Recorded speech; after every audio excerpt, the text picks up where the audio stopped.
செய்யறதுக்கு ஒரு ஆறுதல் கிடைக்கும். அப்புறம் அப்படியே சொன்ன மாதிரி தான். இல்லைன்னா அவங்க சொன்னாங்க இந்த மாதிரி இதை கொடுத்தா இப்படி ஆகும், அதை கொடுத்தா அப்படி ஆகும்னு அதையெல்லாம் நம்ம எதையுமே கண்டுக்கவே கூடாது. ஏன்னா யாருமே செய்யறது கிடையாது. இன்றைக்கே பார்த்தீங்கன்னா நானே ஃபஸ்ட்டு யூடியூப்லையெல்லாம் ஒன்றொன்னே நான் பார்த்து தான் கற்றுக்கிட்டேன்.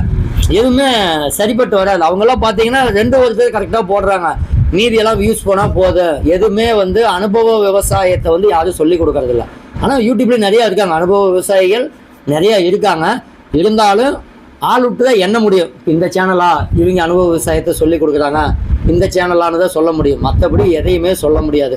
ஏன்னா இன்றைக்கி யாராவது ஒருத்தர் யாராவது உனக்கு சொன்னானா அவர் சொன்னார் இப்படி செஞ்சால் நல்லா இருக்கு, இல்லை நான் இதை செஞ்சேன் இது நல்லா இல்லை, மீன மேலே சரியில்லை, பஞ்சகாவியா சரியில்லை, எனக்கு ரிசல்ட் வரல.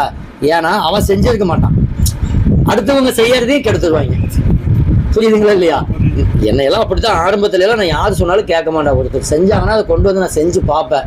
அது ரிசல்ட் வருதா வரலையா, ஏன் வரல, என்ன காரணம், அந்த மாதிரி ஒன்னொன்னையும் யோசிச்சு வரலைன்னு விட்டுட்டும் போக மாட்டேன். அப்படி போய் இதாங்க சாணப்பாசி கரிசல். நம்ம நாட்டு மாட்டு சாணத்துலேருந்து பாக்டீரியாவை தயாரித்து நம்மளே தயாரிச்சுக்கலாம். சாணத்தை எடுத்து பாக்டீரியாவை பிரித்து எடுத்துக்கலாம். இது எப்படி பிரித்து எடுக்கிறதுங்கிற வீடியோ லோகு இயற்கை விவசாயம் அப்படிங்கிற என்னுடைய யூடியூப் சேனலில் போட்டிருக்குங்க. இதை தயாரிச்சிக்கலாம். தயாரிக்க முடியாதவங்களுக்கு நம்ம தாயத்திரமும் கொடுக்குறோம். ஒன்ஸ் வாங்கிட்டிங்கன்னா அதைவே நீங்கள் மல்டிப்ளை பண்ணிக்கலாம், சர்க்கரையை போட்டு பண்ணிக்கலாம். அதிலிருந்து எடுத்து மீனமிலம் 10 to 15 நாளையில் தயாரிக்கலாம். என்பிகே 1 வாரத்தில் தயாரிக்கலாம்.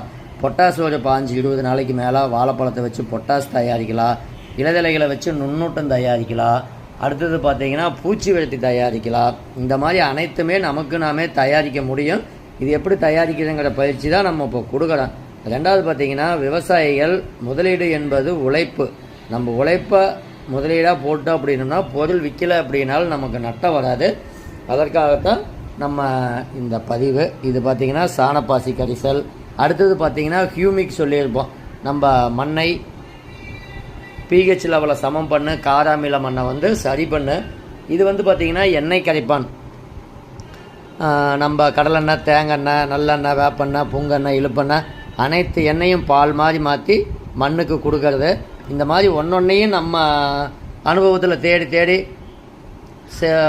கண்டுபிடிச்சி நம்ம காட்டுக்கு கொடுக்கறதுனால தான் நமக்கு செலவில்லாமல் ஈஸியான முறையில் நம்ம ரிசல்ட்டு எடுக்கிறோம். அதுதான் விவசாயிகளுக்கு சொல்லியும் கொடுக்குறோம். இப்போ பார்த்திங்கன்னா ஹியூமிக்கெல்லாம் அருமையான ரிசல்ட்டுங்க. மண்ணுடைய பிஹெச் லெவலை மாற்றுறது எந்த உரத்தினாலையும் முடியாது. அந்த வேலையை நம்ம ஹியூமிக் செய்து அதே சமயத்தில் இந்த எண்ணெயை கரைக்கிறது அப்படிங்கிறது சாதாரண விஷயம் கிடையாது. இந்த லிக்யூடை கலக்கும்போது பார்த்திங்கன்னா உங்களுக்கு எண்ணெய் பால் மாதிரி மாறிடும்.